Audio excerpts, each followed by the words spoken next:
Before our ancestors traveled through the vast oceans, they mapped the stars. Long before textbooks, they read the heavens. Long before pop songs, they chanted their names.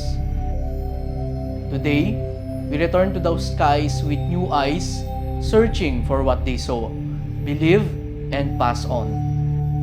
No anna I azza talangi, azaga fatatavun, or what is in heaven is also on earth, is a pioneering study that highlights and compiles the indigenous astronomy of the people of Cagayan, both past and present.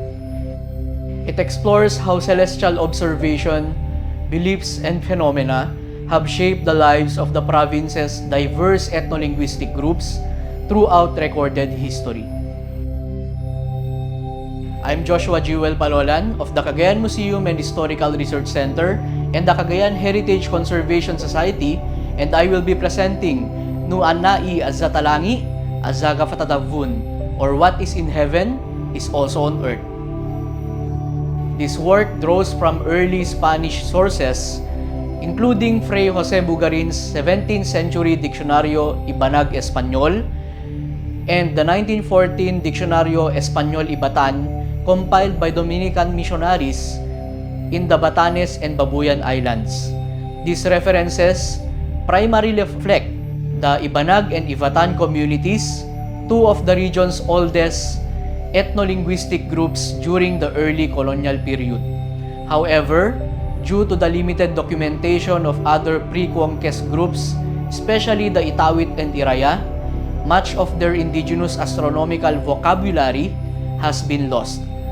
To address this, I conducted ethnographic fieldwork, gathering oral histories and terms from Ilocano and Ibatan fisher folks from the Calayan Island, and Agta and Acta communities in Sanchez Mira, Peña Blanca, and Ballesteros.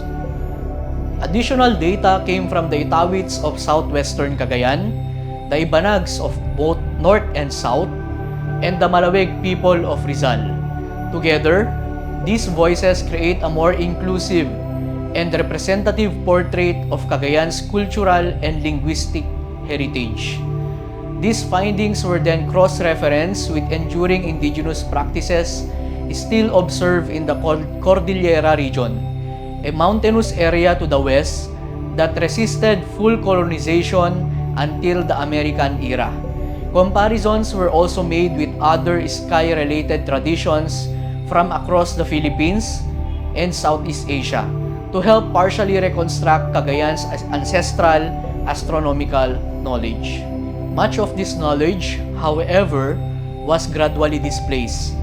The Spanish imposition of the Gregorian calendar, combined with the arrival of Western scientific knowledge in the 16th century, transformed indigenous ways of marking time, reading the heavens, and understanding cosmology. But despite this disruption, traces of an ancient knowledge remain. Some Austronesian terms for celestial bodies dating as far back as 3500 BCE still survive today and share cognates across many languages in the archipelago. Words for the sky, sun, moon, stars, and meteors reflect a shared cultural and linguistic heritage. Beyond Austronesian roots, Philippine indigenous astronomy also absorbed Sanskrit, Arabic, and Malay influences. The result is a unique synthesis of native and external astronomical traditions stretching across the Indo-Malay archipelago. One striking rediscovery is the Ibanag word Mangilangi, referring to a pre-conquest astrologer or sky watcher, someone well-versed in reading the heavens. In Ilocano, Carro of 1849 recorded the term Manang-angit, which means both one who observes the sky and boat navigator, showing how indigenous astronomy was tied to navigation. Among the Ivatan, the phrase Numangilud Duvilugen means one who reads the heavens, echoing the same reverence. These terms confirm the localized astronomical systems existed throughout northern Luzon. Celestial terms were often tied to rituals, particularly those involving the moon and the Pleiades. This may have been led by women spiritual leaders known as aniteras, healers, ritual specialists, and possibly the first indigenous astrologers of pre-colonial Cagayan. Among the Atta Isigiran, hunter-gatherers of Cagayan, the word alak refers to sun rays, lightning, and the arrow fletching, showing how natural and sacred imagery were intertwined. The Labin Agtas use pana na anito, or arrow of the gods, to describe meteors and comets, linking the heavens with sacred tools of war and protection. In Ilocano and Ivatan, the term layap refers both to a meteor or comet and a ceremonial dagger, suggesting that these cosmic events were understood through symbolic and sacred objects. Some groups even use humor in their sky stories, describing a meteor as a star taking a dump, a light-hearted reminder of how celestial events were integrated into everyday language.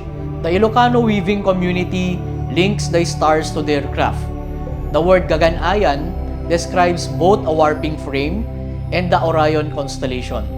Another word, Turayan, means both chieftain and constellation, showing how leadership was imagined in harmony with the stars. Even the words for the sun, like mata, meaning eye, reflecting how the sun was seen as a powerful watching spirit. In some communities, it is even addressed with honorifics, reinforcing its sacred role in daily life. The re-emergence of terms like magaped, fufugaban, vulalakaw, and matatalangi reminds us that this knowledge was never truly lost.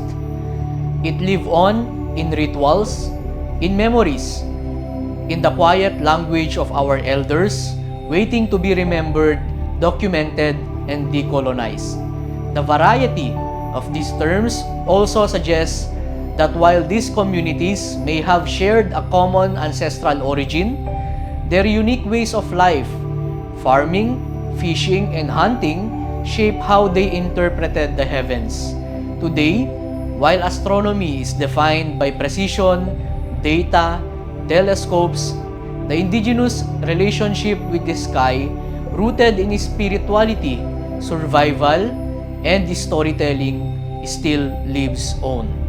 Scholars and cultural advocates increasingly believe that the foundations of modern Filipino science were laid not just hundreds, but thousands of years ago, long before Spanish friars and Western scientists arrived on our shores.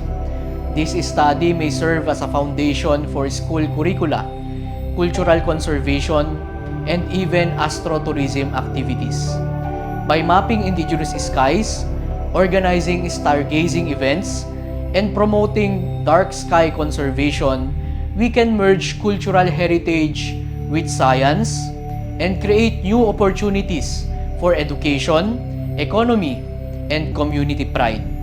In rekindling our ancestral ties with the heavens, we are not merely remembering, we are rebuilding. Though we may not yet know all the constellations as our ancestors once did, the fragments we've recovered tell a powerful story, a rich, sophisticated, and uniquely Cagayano understanding of the cosmos. By understanding what it truly means to be indigenously Cagayano, we begin to value the knowledge that was once lived, collected, imagined, and passed down by our ancestors, now finally documented, and at last, decolonized by their descendants. Because while we all look at the same sky, this study invites us to see it from our own indigenous perspective, to see what is in heaven is also on earth. Thank you.